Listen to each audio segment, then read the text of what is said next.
يا حامل القرآن قد خصك الرحمن بالفضل والتيجان والروح والريحان يا حامل القرآن.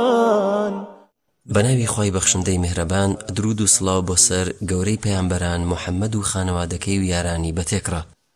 ئازیزانمان بینەرانی بەرنامەی قورئان خوێنانی نەوجەوان سڵاو و ڕەحمەتی خواتان لێبێ و بەخێر بێن بۆ دیدارێکی نوێ لە ئەڵقەیەکی نوێی ئەم بەرنامە جیاوازە، ئەم بەرنامەیە کە هەوڵ دەدەین لە میانەیەوە تیشک بخێنە سەر ئەوانەی کە قورئانی پیرۆزیان لەبەر کردو و تەمەنیان کەمترە لە 15 ساڵ، تاوەکو بینەران و بیسەرانی ئازیز سوودمەند و بەهرەمەند بن لە ئەزموونی ئەم لاوە یان ئەم کچە حافظ قورئانە تاوەکو پاڵنەر بێ بۆیان بۆ لەبەرکردنی قورئانی پیرۆز. خی گەورە دەفەرمێ بێگومان قورئانمان بۆ یادکردنەوە ئاسان کردووە، دەی ئایا کەس بە یادی دێتەوە؟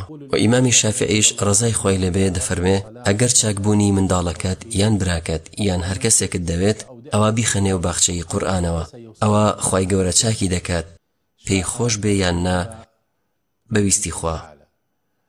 میوانەکەمان لەم ئەڵقە جیاوازەدا بەویستی خوا حافظی قورئان هیبە عەلاویە. هیبە خان بەخێر بێ. ئێوەش بەخێر بێن. ڕێزدارت کردین، ڕووناکت کردەوە. سپاس. هیبە تەمەنت ئێستا 17 ساڵم. 17 ساڵی. بۆیە ئێمەش میوانداریمان کردی و تۆ 15 ساڵە تێپەڕاندووە، بەڵام ئێمە بۆ ئەوەی کە جەخت بکەینەوە لەو ماوەی کە قورئان لەبەر کرد. من تەمەنم 15 ساڵ بوو. 15 ساڵ دەست پێ کرد؟ بەڵێ. 15 ساڵی ئەی کەی دەست پێ کرد؟ تەمەنم 11 ساڵان بوو. کەواتە ئێمە باسی ئەو ماوەیە دەکەین کە لە نێوان 11 ساڵی تا 15 ساڵیدایە تۆ قورئانی پیرۆزت لەبەر کرد و تۆ ئێستا چاوێک دەخشێنیتەوە بە ئەو ماوەیەدا، کەواتە چۆنی بینی؟ ماوەیەکی پڕماندوو بوون بوو، بەڵام کارێکی زۆرم تێدا ئەنجامدا، واتە زۆر شتی لە ژیانمدا پێبەخشیم. بۆ وێنە ئەگەر ئێمە باسی هەندێک لە شتەکان بکەین کە تۆ هەستت پێکرد بێ کە قورئانت لەبەر کردووە بەر لە تەمەنی 15 ساڵی و ئێستا ئەو شتە خۆشانی کە هەستی پێیەکەی چین؟ متمانم بە خۆم زۆر زیادی کرد و من زۆر شانازیم بە حاڵی خۆمەوە دەکرد بە جۆرێک جیاوازم لە خەڵک. متمانە بەخۆبوون لە کاتی مامەڵەت لەگەڵ خەڵکیدا هەست پێ کرد، لە دەرکەوتنت لە بەردەم خەڵکی لە قوتابخانە پەیوەندیم بە هاوڕێکانمەوە زیاتر بوو لەگەڵ مامۆستاکان. باشە هیبە، ئەگەر ئێستا باسی سەرەتاکان بکەین، واتە تەمەنت 11 ساڵان بوو کە دەست پێ کرد، چۆن دەست پێ کرد؟ بۆچی دەست پێ کرد؟ کێ کاریگەری هەبوو لەسەر؟ قورئان زۆر بوو لای من، دایکیشم هانی دام بۆ لەبەرکردنی قورئانی پیرۆز، منیش دەستم پێ کرد، واتە دەستم بە لەبەرکردنی 3 تا 4 لاپەڕە کرد. چەند گەورەتر دەبووم ئەم بڕم زیاتر دەکرد. بۆ 3 لاپەڕە چەندت پێچوو؟ پەڕۆژێک 3 لاپەڕە. واتە یەکەم، واتە تۆ پێش ئەوەی دەست بکەی بە لەبەرکردن قورئانت خۆش دەویست. ئەم خۆشەویستیت لە چی هەڵقوڵا بوو؟ ئایا حافظ قورئانێکی پیاویان ئافرەت هەبوو؟ نا، خۆشەویستم بە قورئان بوو. جوانە. باشە، ئێستا دەست کرد بە لەبەرکردنی قورئانی پیرۆز و دڵی بە یەک جار 3 لاپەڕت لەبەر کردووە و تۆ قوتابیت لە قوتابخانەش، چۆن ڕێکت دەخستن؟ کات پێویستە کەسەکە کاتڕێک بخا لە نێوان ئەمیش و ئەویشدا. کاتێکم بۆ قورئان و کاتێکم بۆ خوێندن بوو.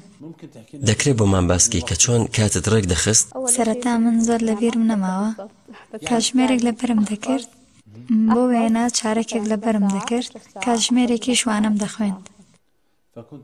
کاتە تۆ بە هەمان شێوە بۆ پەیوەندی کۆمەڵایەتەکان شت کاتت هەبوو یاخود بۆ یاریکردن؟ ئەم شتە هیچ کاریگەری نەبوو لەسەرم. باشە، کێ بوون ئەو مامۆستا و شارەزایانەی کە لەگەڵ تۆدا بوون لە ڕێگات بۆ لەبەرکردنی قورئانی پیرۆز؟ کە مامۆستا ئافاقە ئەو وانەی پێدەگوتم، من لەبەرم دەکرد و ئەو گوێی لێ دەگرتمەوە، من لەبەرم دەکرد و ئەو دایکم گویان لێ دەگرتم. لە ماڵەوە پێداچوونەوەم هەبوو. ڕێگای لەبەرکردنت چۆن بوو؟ تەنیا لەبەرم دەکرد و ئەویش گوێی لێ دەگرتمەوە. ئەی جوان هەر بە خوێندنەوە. گوێگرتن بوو، هەمووی خۆم بۆ خۆم دەمکرد. کەواتە تۆ دەتخوێندەوە، وایە؟ ئا واتە تۆ بە جوانی دەخوێنیتەوە؟ دەکرا ئەگەر شتێک لام گران بووایە دەڕۆشتم ئەوان بۆم خوێندنەوە.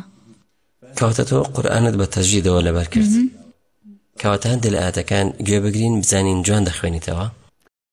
أعوذ بالله من الشيطان الرجيم بسم الله الرحمن الرحيم والصافات صفا فالزاجرات زجرا فالتاليات ذكرا إن إلهكم لواحد رب السماوات والأرض وما بينهما ورب المشارق إنا زينا السماء الدنيا بزينة الكواكب وحفظا من كل شيطان مارد لا يسمعون إلى الملأ الأعلى ويقذفون من كل جانب دحورا ولهم عذاب واصب إلا ما خطف الخطفة فأتبعه شهاب ثاقب.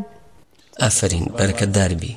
باشە ئێستا تۆ ئەگەر باسی ئەوە بکەین لەبارەی ڕێگای تۆ بۆ لەبەرکردنی قورئانی پیرۆز کە سەختی تیا بووە، کام ڕۆژ بوو کە تووشی ناڕەحەتی بوویت لە ڕێگات لە لەبەرکردنی قورئانی پیرۆز؟ کۆتا ڕۆژەکان زۆر سەخت بوو، 2 جوزئم مابوو، کاتی زۆر ویست. لەبەرچی؟ نازانم. لەبەر سوورەتەکان؟ لەوانەیە سستی بوو بێ، بۆ سوورەتەکان گران بوو بێ. یاخود لەو کاتەدا دەچیتە چ پۆلێک؟ لەوانەیە ئەرکت زۆر بوو بێ. بابەتەکان زۆر بوو. باشە، ئەمە چ سوودێکی هەیە بۆ تۆ ئەگەر ئێستا کاتت بۆ بگەڕێتەوە؟ واتە دەکرێت لە 11 ساڵیەوە لەبەر بکەی یان پێشتر؟ نا لە پێشتر بواە. لەبەرچی؟ ئایا لەو کاتەدا توانای لەبەرکردنت هەیە بە بچووکی؟ لەبەرەوەی بە بچووکی خێرا لەبیر ناچێتەوە. چەندە بە تەمەنی بچووکتر بێ زیاتر لەبیر دەمێنێتەوە. وەکو وتراوە لەبەرکردن بە بچووکی وەک نەخشی سەرپەرد وایە. جوانە، ئافرین.